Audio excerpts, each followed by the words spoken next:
Okay, Ellen, do you want to introduce yourself and say what you're running for? Hi, I'm Elin and I'm running for the Activities and Development Officer position. Okay, why are you running for that? I've been really involved in the Students' Union since I arrived. I've been the team captain of my netball team. I'm on the netball committee, I'm in the AU exec. I founded 2 societies.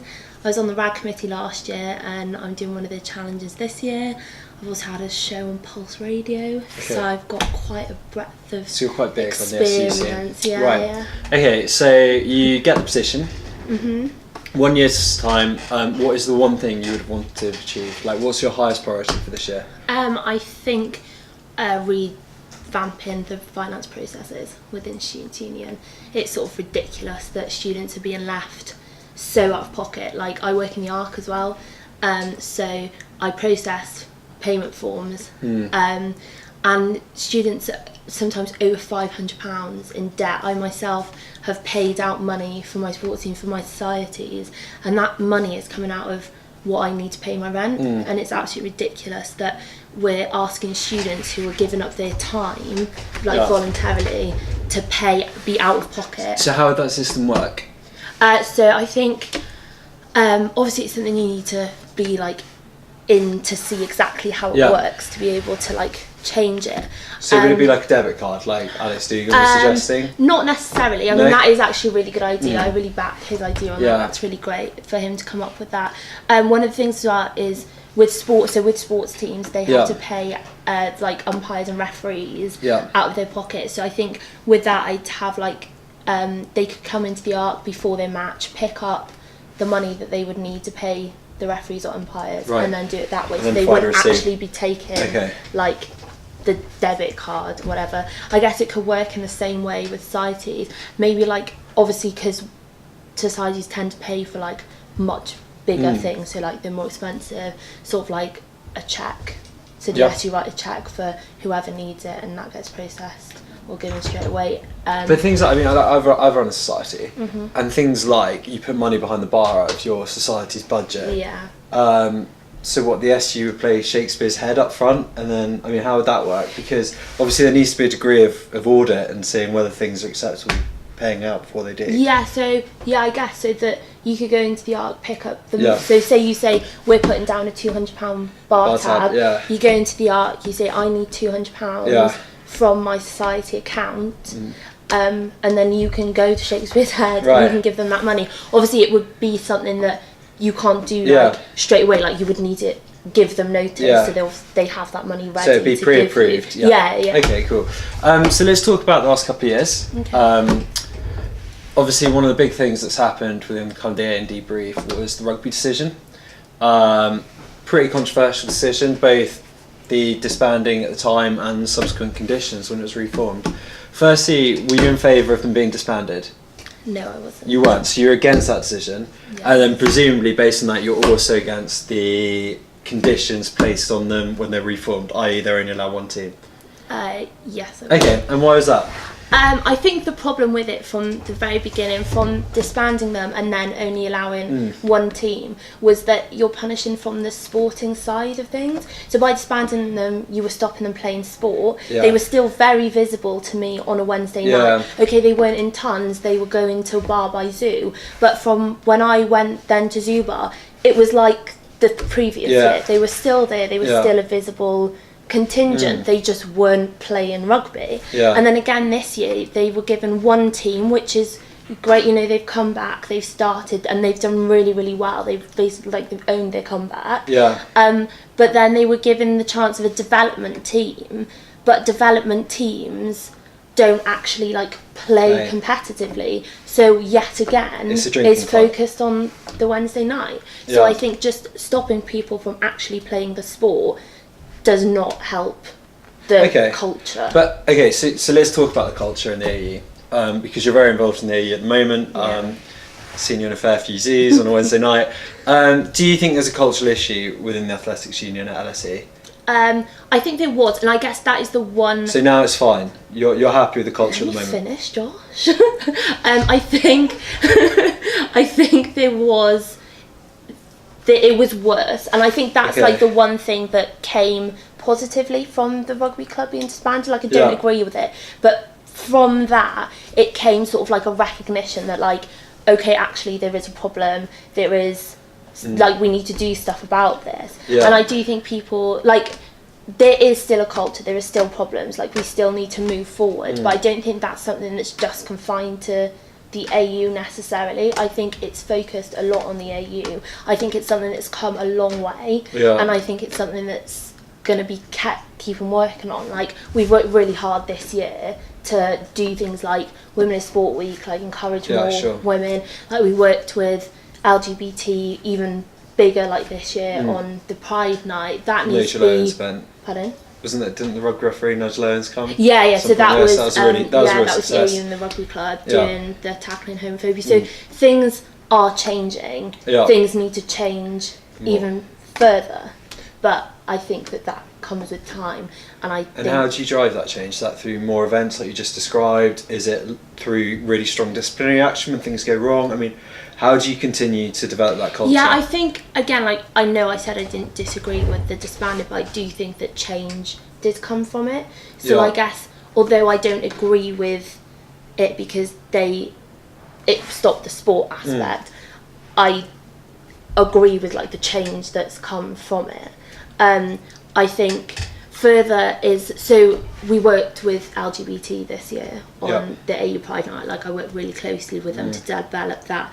I think one issue that sort of came from that was it was like a Wednesday night thing. Like, obviously we're trying to empower liberation groups in sport. That wasn't really empowering liberation groups in sport. Like, it was sort of a Wednesday night thing, and like, I see that now, and I see how I want to develop that. Like, one of the things I want to do is have like a sports day for all liberation groups to come along, like people who identify with those liberation groups, and like, doesn't matter who you are, what your sexuality is, your gender, your race, class, everyone just plays sport and gets involved. So it's kind of moving it again more towards the sporting side.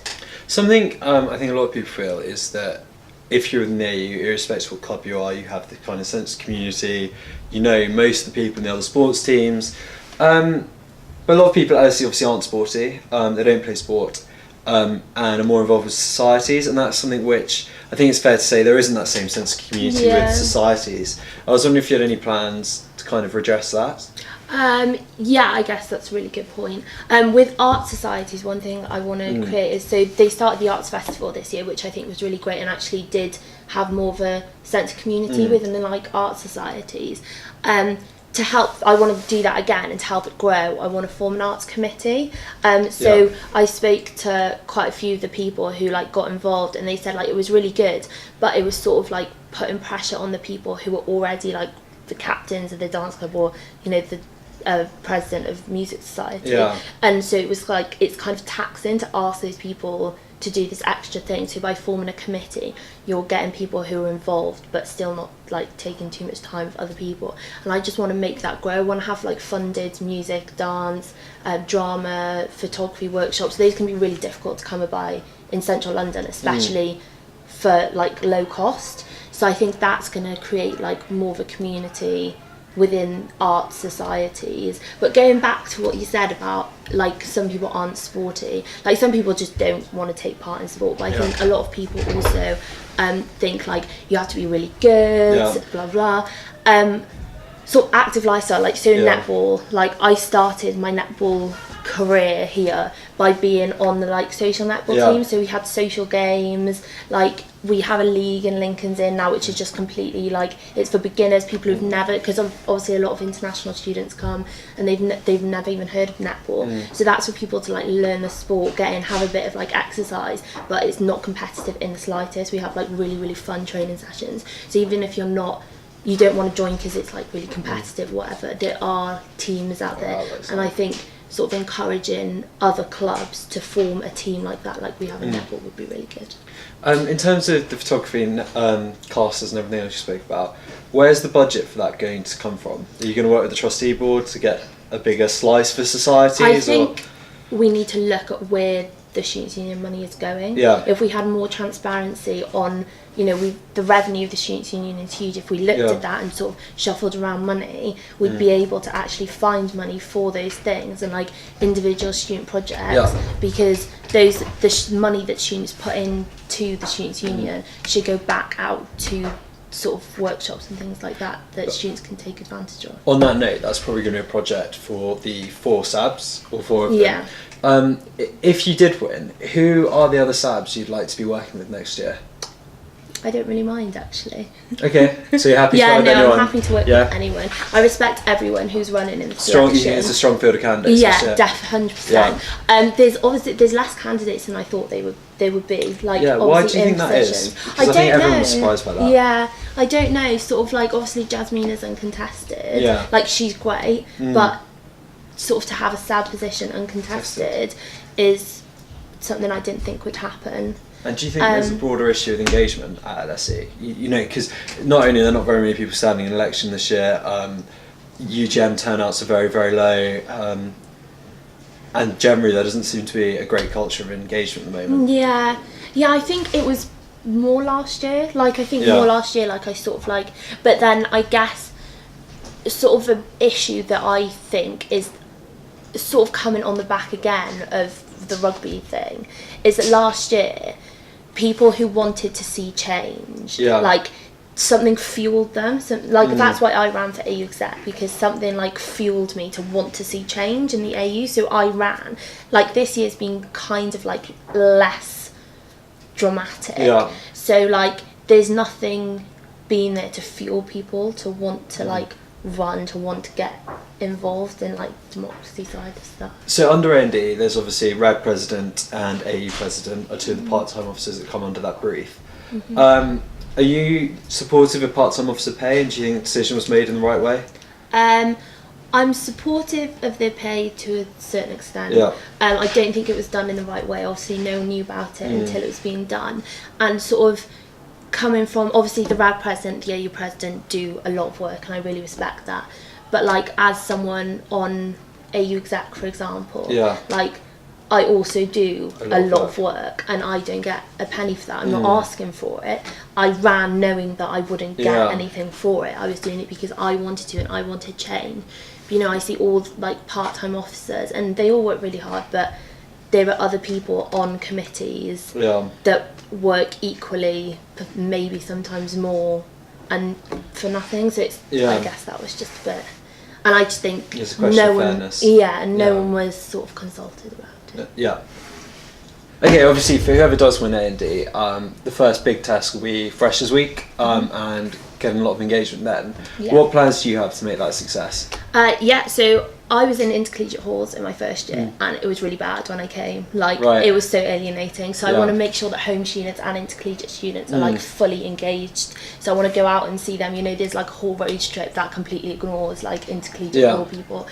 So I want to make that happen. I want to introduce a parent scheme for first year, so it can be really overwhelming. Like, obviously if you come, like, you're not from London, or some people, obviously a lot of people aren't even from this country. So introduce parent scheme that'll help like first years get along with things. And I also want to try and like revamp Freshers Fair maybe, and do like it categorised, so it's obviously all in this building. It's chaos for like 2 days, and so a lot of societies might miss out on people who just like have had enough of the chaos, who just run past because they just want to get out. So if you had it like small and categorised, it might be less chaotic. So like on this day there'll be finance societies, on this day there'll be like religious societies. People then know like, oh, I'm going to go and I'm going to look for these societies, like wander around, and everyone won't be so as like stuffed together, which they normally are.